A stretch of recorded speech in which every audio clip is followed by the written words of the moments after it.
No one on board took him seriously. He wasn't a captain. He wasn't an officer.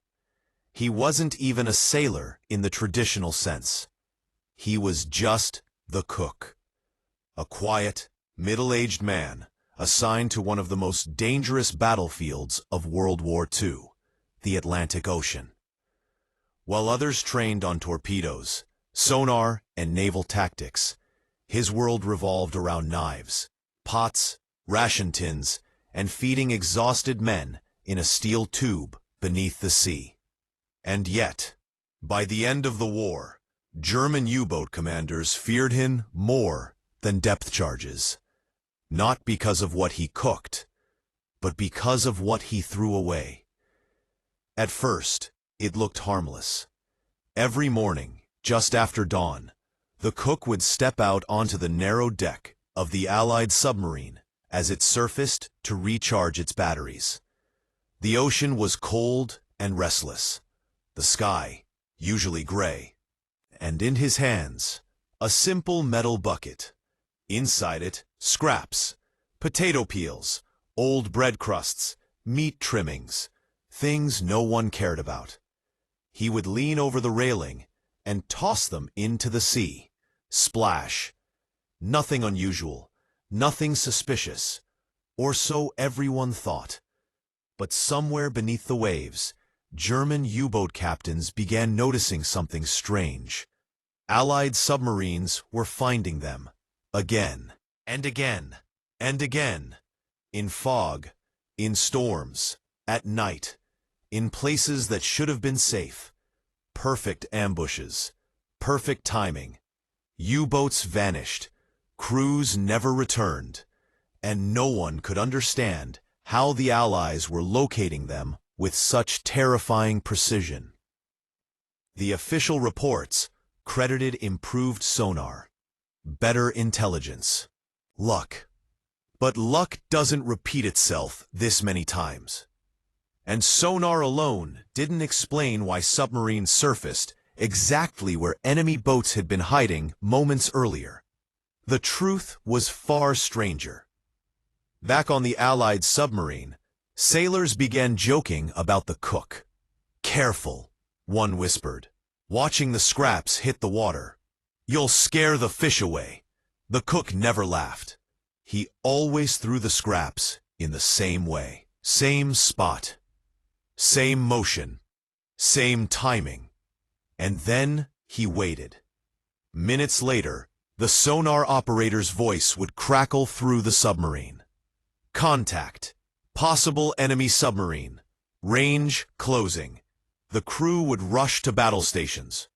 And almost every time, they were right. What no one realized, not yet, was that those scraps weren't garbage. They were bait. The Atlantic Ocean was full of life. Fish, seabirds, and most importantly, patterns. When scraps hit the water, fish gathered.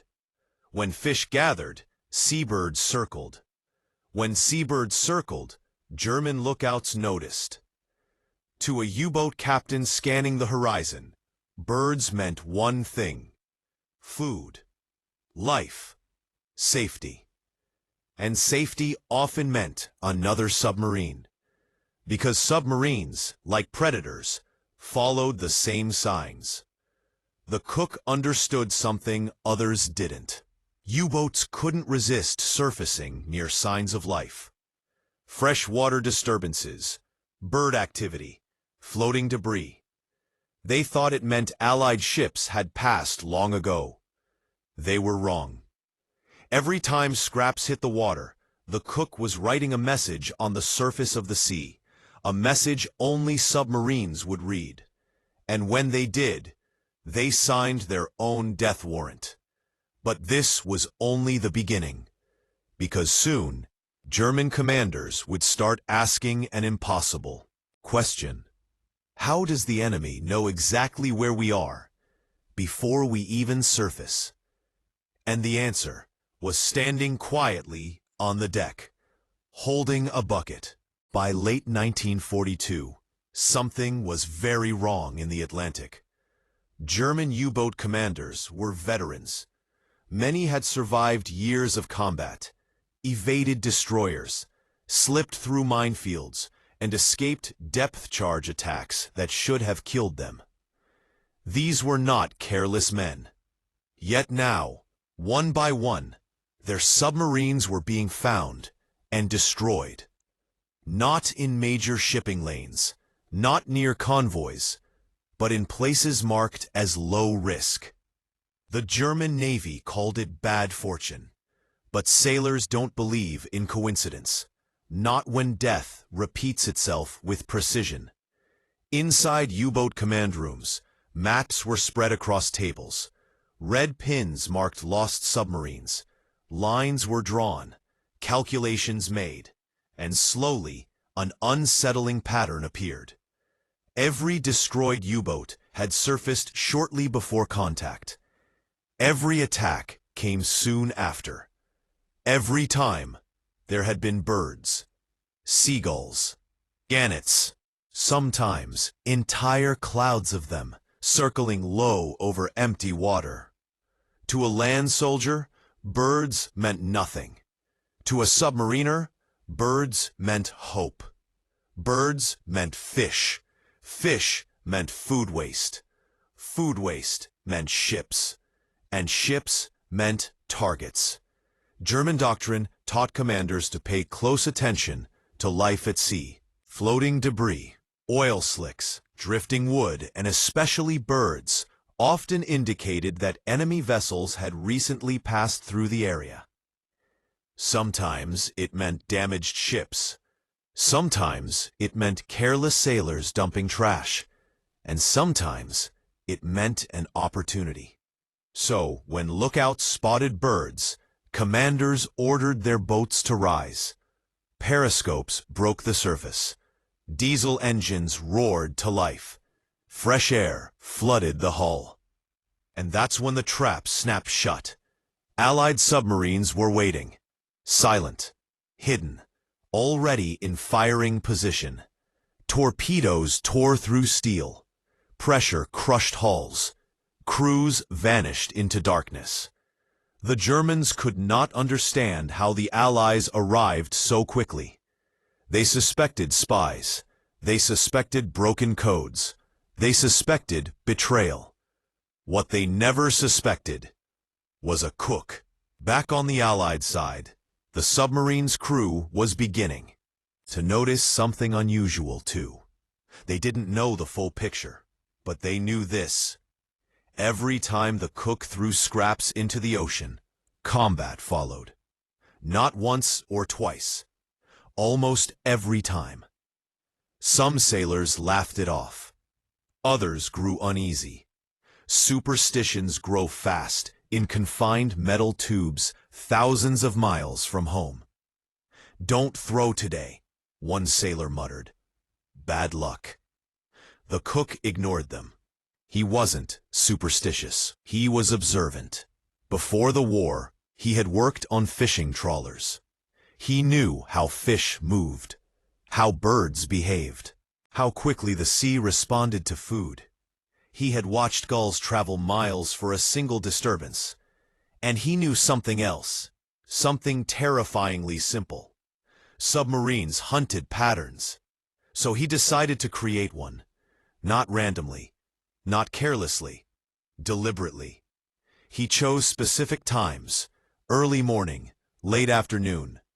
He chose calm seas where ripples would spread clearly. He threw scraps only when the submarine was ready to dive again. To him, the bucket wasn't trash. It was a signal flare made of breadcrumbs and bones. The enemy thought they were following nature. In reality, they were following him. What the German Navy didn't realize was that Allied commanders had quietly taken note of the cook's results. No official orders were written. No manuals updated. But captains began to say the same thing before patrols. Let the cook do his work. Because whenever scraps hit the water, an enemy submarine soon followed. The Atlantic had become a chessboard. The cook, the man no one noticed, had learned how to move the pieces. But the Germans were not blind forever. Soon, they would begin to suspect the birds themselves, and when they did, the game would become far deadlier. By early 1943, the Atlantic was no longer just a battlefield. It was a puzzle. German U-boat command could no longer ignore the pattern. Too many submarines were being lost under the same strange circumstances. Too many reports mention birds circling over empty seas, followed by sudden Allied attacks. Something was wrong. Admiral Headquarters ordered a quiet investigation. No panic, no public acknowledgement, just questions. Why were birds appearing in the middle of nowhere? Why did Allied submarines arrive so quickly afterward? Why did U-boats die shortly after surfacing near these signs? Some officers suggested a frightening idea. What if the enemy is creating the signs? At first, the theory sounded ridiculous. Birds followed nature, not orders. Fish moved by instinct, not strategy. No military mind would waste time studying scraps and gulls. But war has a way of humbling pride. Soon, U-boat captains were ordered to be cautious. If birds were spotted, commanders were told to wait. Observe. Circle the area slowly. Do not surface immediately. And for a brief time, it worked. A few U-boats survived encounters they would have otherwise lost. Allied submarines waited in vain as their prey refused to rise. Back on the Allied side, something changed too. The cook noticed it first. The scraps still drew fish. The birds still came. But the enemy didn't. No sonar contact, no battle stations, no torpedo launches. Just silence. The crew grew restless. Had the trick finally failed? Had the Germans caught on? The cook said nothing. Instead, he changed the recipe. He began throwing different scraps. Larger pieces, oil-soaked waste. Things that floated longer, spread wider, and lasted in rough seas. He varied the timing. Sometimes morning, sometimes night, sometimes twice in one day. He was no longer just baiting submarines. He was confusing them. German commanders now faced an impossible choice. If they ignored the birds, they might miss a real opportunity. If they approached, they might be walking into a trap.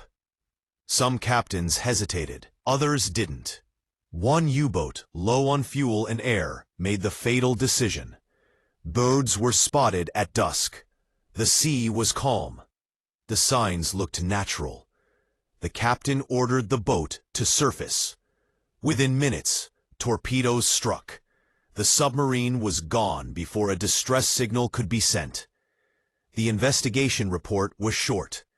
Enemy anticipation remains inexplicable.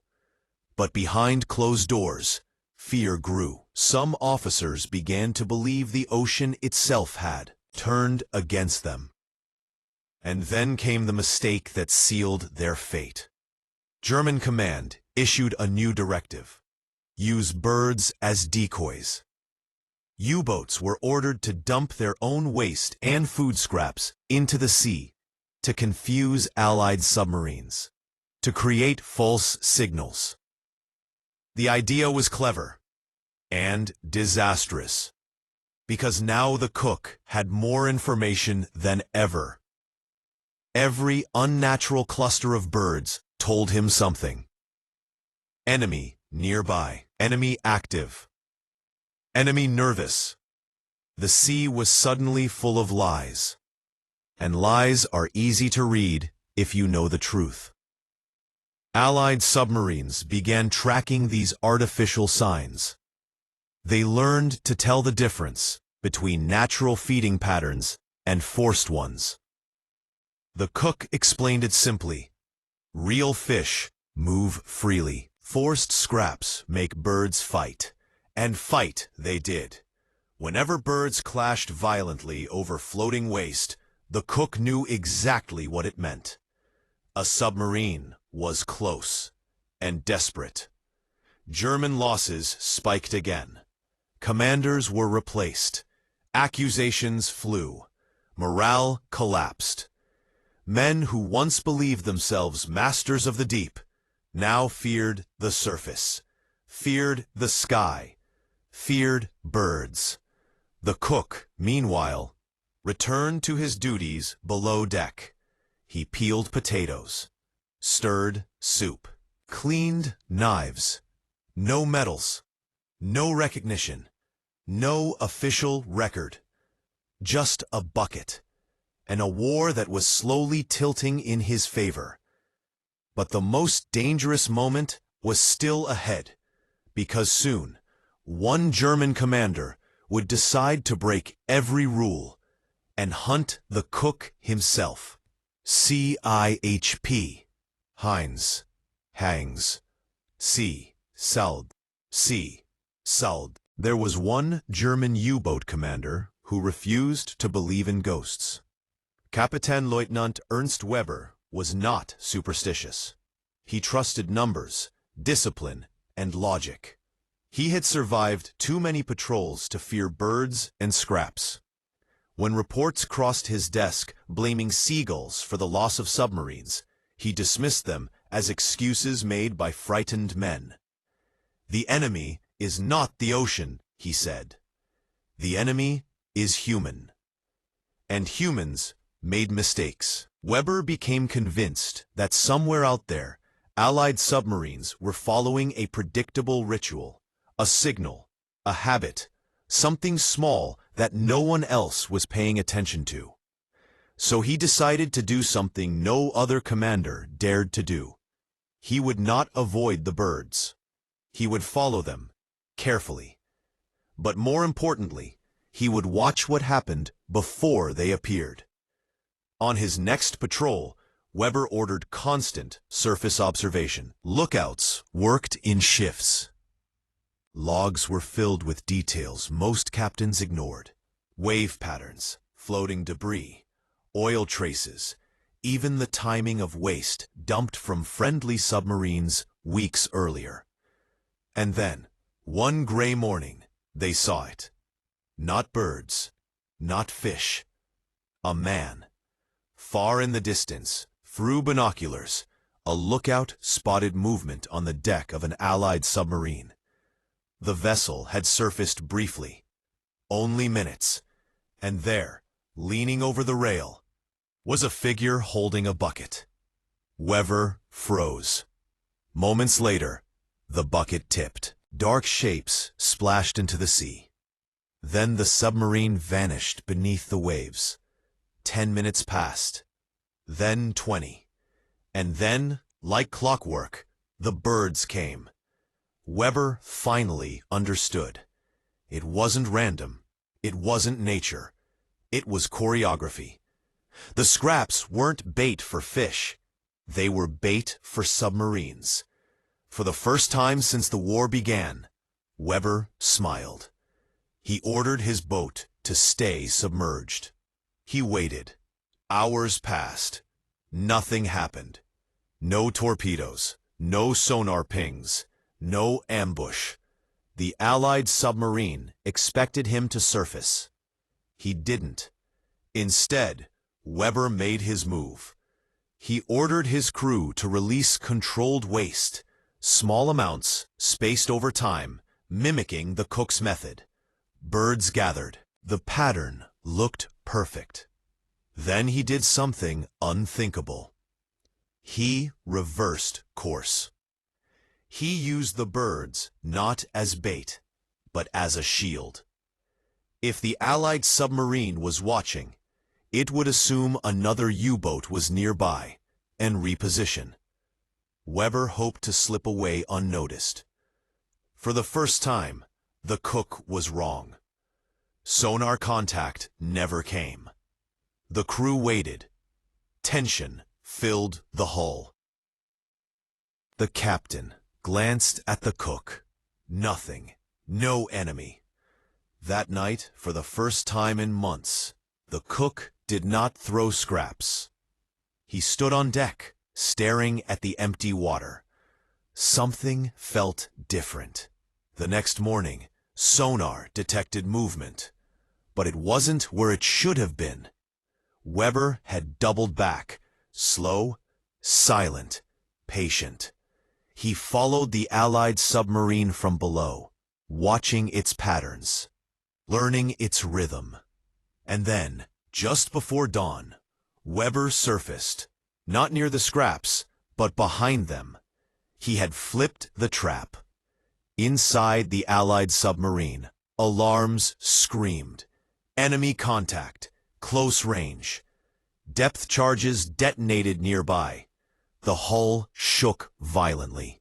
Men were thrown to the floor. Lights flickered. The cook was knocked against the wall, his bucket clattering away.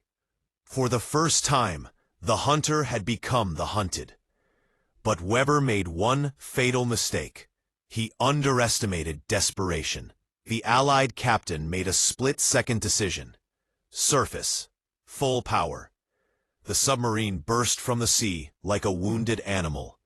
Guns roared. Tracers cut the air. Weber's U-boat had surfaced too close, too slow, too confident. The explosion split the ocean open. When the smoke cleared, nothing remained but debris and birds. Later, as silence returned, the cook retrieved his dented bucket. He didn't look triumphant. He looked tired. Because he knew something now. The enemy was learning. And this quiet war of scraps and shadows was nearing its end. But one final chapter remained. And it would decide whether his secret would die with him or change naval warfare forever. The war did not end with an announcement at sea. There were no cheers inside the submarine, no speeches, no victory flags. There was only silence. After the encounter with Weber's U-boat, the Atlantic seemed to breathe differently. German submarines became rarer. Contacts grew fewer. Patrols felt longer, emptier. The enemy had learned. Or perhaps the enemy was simply gone. The cook continued his routine.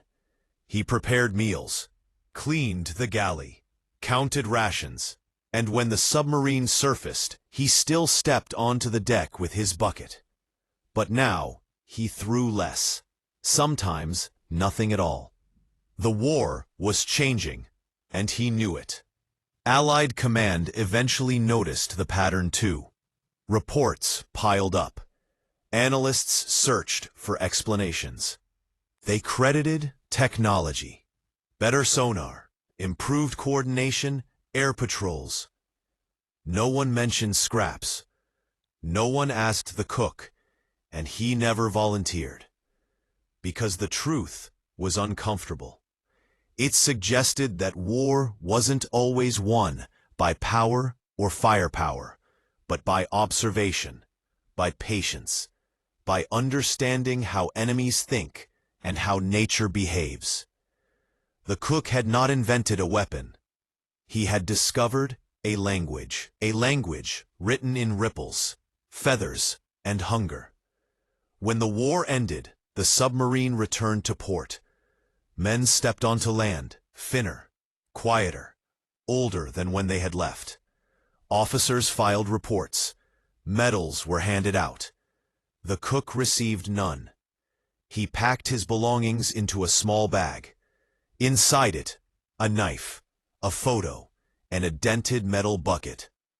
Years later, historians would puzzle over the sudden collapse of U-boat effectiveness in certain regions. They would argue about radar ranges, intelligence leaks, and tactical errors. They would be partly right, but they would miss the smallest detail. That sometimes the most powerful signal is the one no one thinks to question.